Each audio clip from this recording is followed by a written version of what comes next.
देखिए, लोकसभा चुनाव का परिणाम तो आ गया, लेकिन अब किसकी सरकार बनेगी, मामला यहीं पर फंस रहा है कि आखिर देश में तीसरी बार नरेंद्र मोदी की सरकार बनेगी या फिर नीतीश कुमार और चंद्रबाबू नायडू मिलकर कोई बड़ा खेल प्रधानमंत्री नरेंद्र मोदी के साथ तो नहीं कर देंगे।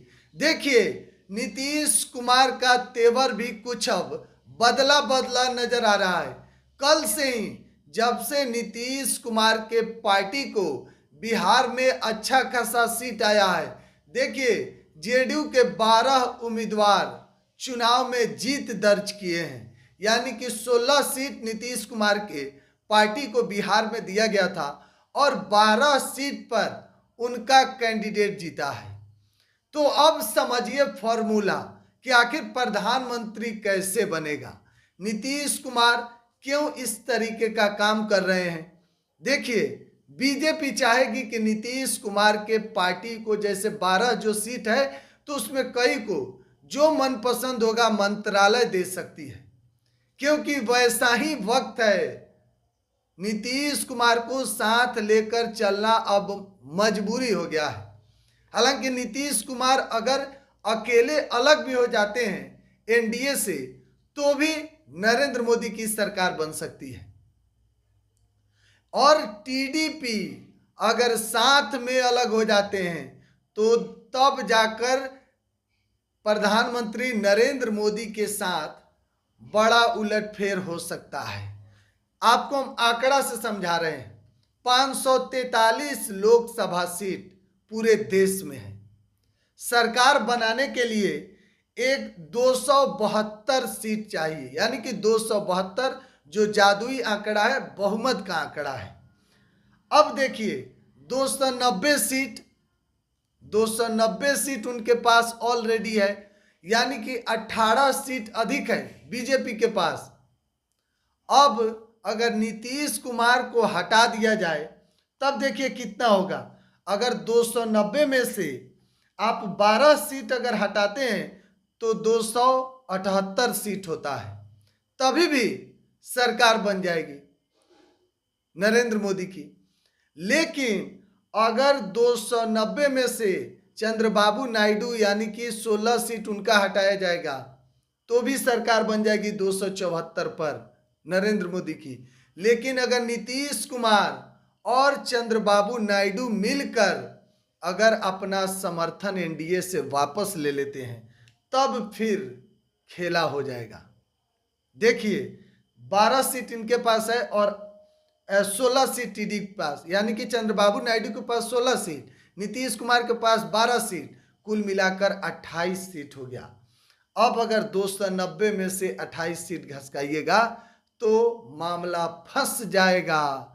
अब देखिए, अब ये बात हो गई एनडीए के तरफ से। अब समझिए इंडिया के तरफ से, यानी कि महागठबंधन के तरफ से अगर नीतीश कुमार केवल जाते हैं उधर तो भी मामला नहीं बनने वाला है। चंद्रबाबू नायडू भी अगर जाते हैं तो भी मामला नहीं बनने वाला है। तो फिर होगा क्या? देश में जो 4 जून का जो रिजल्ट आया, बिहार के 40 सीट पर बीजेपी अच्छी खासी परफॉर्मेंस की, लेकिन 2019 के मुकाबले बेहद कम। बीजेपी का काम अगर कहीं गड़बड़ा गया तो वह उत्तर प्रदेश में 40 में केवल 36 सीट। देखिए, नाराजगी तो लोगों की दिखी है बीजेपी के प्रति, एंटी इनकम्बेंसी देखा गया है बीजेपी के प्रति, क्योंकि जितना सीट आना चाहिए उतना नहीं आया है। 300 का भी आंकड़ा पार नहीं हुआ है, मात्र 290 सीट पर बीजेपी सिमट कर रह गई। 400 नार का पारा लग रहा था, 400 पार का नारा फेल हो गया। जो एग्जिट पोल में कई टीवी चैनल दिखा रहे थे वह भी फेल हो गए। कांग्रेस के यानी कि राहुल गांधी कहीं ना कहीं इस बार बड़ी कामयाबी मिली है। अगर आप देखिएगा तो नरेंद्र मोदी के तुलना में राहुल गांधी इस बार ज़्यादा कारगर साबित हुए हैं, क्योंकि नरेंद्र मोदी चुनाव जीते केवल 1.5 लाख वोट के अंतर से, जबकि राहुल गांधी 4 लाख से अधिक वोटों के अंतर से जीत हासिल किए हैं।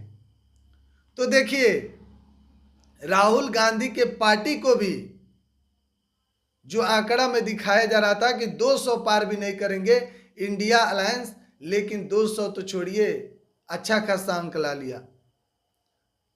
तो देखिए, इस बार साल 2024 इंडिया अलायंस कांग्रेस के लिए भी बेहतर थी, क्योंकि कहीं ना कहीं अब बीजेपी का जो आप कह सकते हैं जलवा वह नहीं देखा गया। काउंटिंग में सब कुछ साफ हो गया।